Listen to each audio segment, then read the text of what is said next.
John, people around the country still scratching their heads over the assertion by Senate Majority Leader Harry Reid that the border is secure. I mean, with reports of Mexican cartels running smuggling operations and gangs crossing over that border into our country, just how secure is it? And ominously, are terrorists able to just walk right in? Here to bring us an update on Homeland Security and the immigration crisis, my old colleague, Republican Congressman from New York State, Peter King. Peter, thank you so much for your time. Welcome to America's Forum. JD, always great to be with you. Peter, you heard that comment from Harry Reid. Does the Homeland Security Committee in the House share the assessment of Senator Harry Reid that our borders are secure? No, absolutely not. First of all, the border is broken. Just common sense. If young kids are able to get across the border, we can imagine, the drug dealers who can come across the border. We have to be concerned about terrorists who would come across the border. And, this is a complicated issue. It's complex. No one says there's easy answers.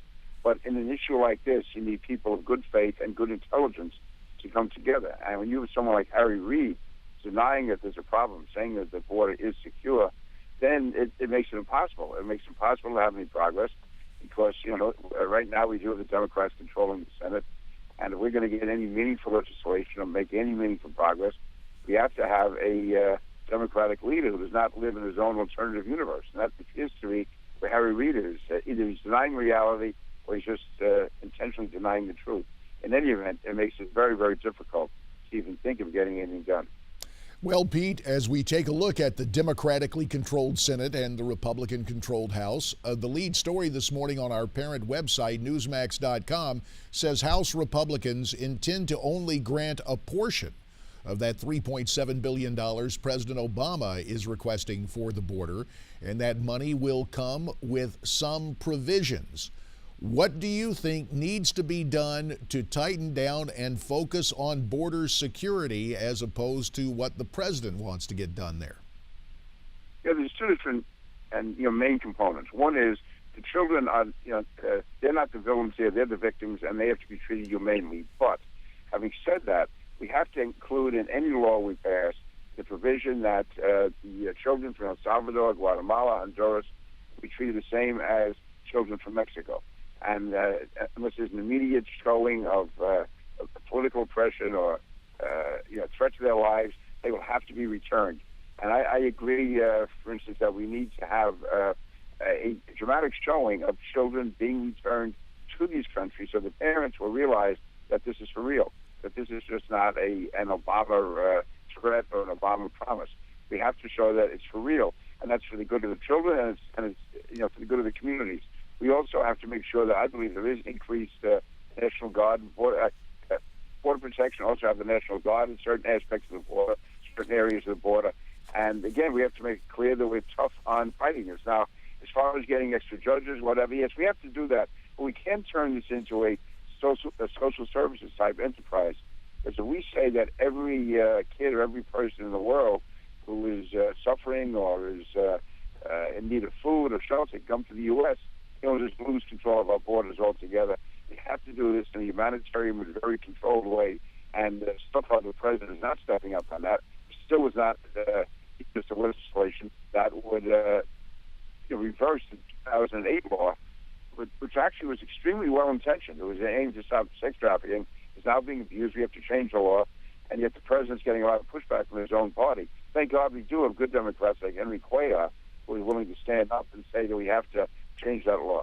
So a bipartisan effort to change the William Wilberforce Act of 2008, reauthorized later and signed again by President Obama, a law that has been manipulated, some would say, in this circumstance. Pete, I think back 10 years ago when you and then Speaker Denny Hastert and a big group of our colleagues came to Arizona to be on Arizona's border with Sonora. And the same problems we had 10 years ago are still out there right now. The concern about terrorism.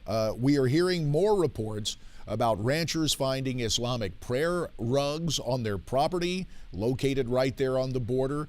We hear from one Texas rancher that he found an Urdu English dictionary, Urdu being the language primarily used in Pakistan, What have you heard? Are there terrorist activities on our southern border with Mexico?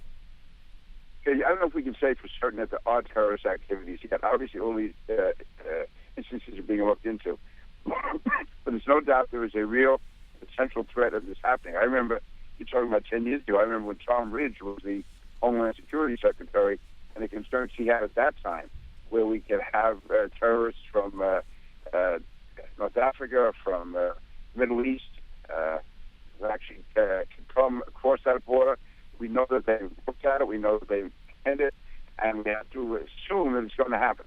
Now, whether or not it has actually begun yet, that we're still looking at. But the fact is, this is a potential threat. It's a real potential threat that we have to be aware of. I mean, listen, if all these kids can come across, if others can come across the border, it's a lot easier for terrorists from the Middle East, Islamic terrorists, to come across that border. And we're just kidding ourselves if we don't realize the threat is there. Pete, let's move now to the Middle East specifically and talk about what is transpiring there between Israel and Hamas. An attempted ceasefire that was supposed to be brokered by Egypt. Israel took about 7 hours of a ceasefire. Hamas continued to shoot rockets. What is the latest that you are hearing on the situation involving Israel and Hamas? The latest is that Hamas is still refusing to abide or even consider any ceasefire. Israel is the number one ally in the Middle East. And I think from day one, when the president started urging restraints by both sides, when he used that term, that would have been after 9/11 if someone had said that Al-Qaeda and the U.S. should both show restraint. The fact is, Hamas is the aggressor. Hamas is the party that wants to destroy Israel. Israel has to defend itself. And we owe more to an ally than to just say they have to show restraint. What we should be saying, Israel has the absolute right to defend itself. They have to take what action they believe is necessary against Hamas. And the last thing Israel wants is another war. Israel does not want any of this. But we should make it clear we're standing by Israel that, yeah, we are willing to be brokers. We are willing to try to reach an agreement. But having said that, it's going to be on the terms which are favorable to Israel, because Israel has shown its willingness in the past to abide by agreements. Hamas does not. Hamas wants to destroy Israel.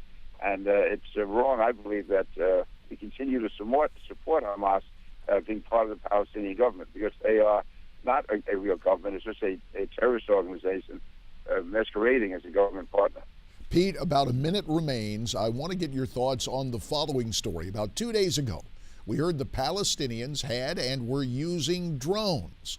If those reports are accurate, do you have any idea where that technology might be coming from, say perhaps Iran? I would think that if we're looking at the likely suspects, it would be Iran.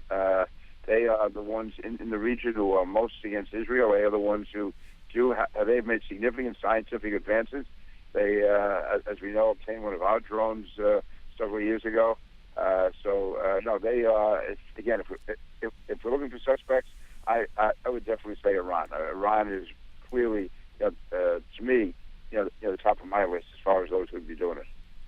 Congressman Peter King, whether it's our border with Mexico or what is transpiring in the Middle East, we appreciate your insights and analysis, and we look forward to having you back soon here on America's Forum. JD, it's always great talking, and get rid of that cold. We need a healthy JD. Thanks, Pete.